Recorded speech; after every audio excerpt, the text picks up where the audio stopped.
أعوذ بالله من الشيطان الرجيم. بسم الله الرحمن الرحيم.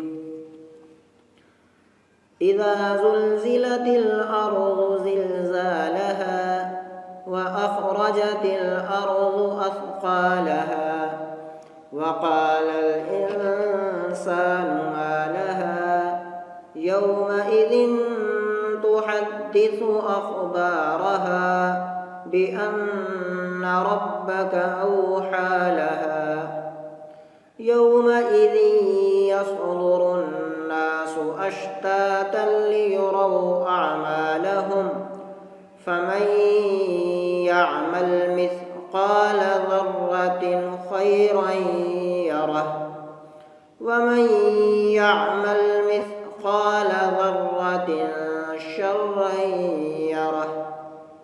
صدق الله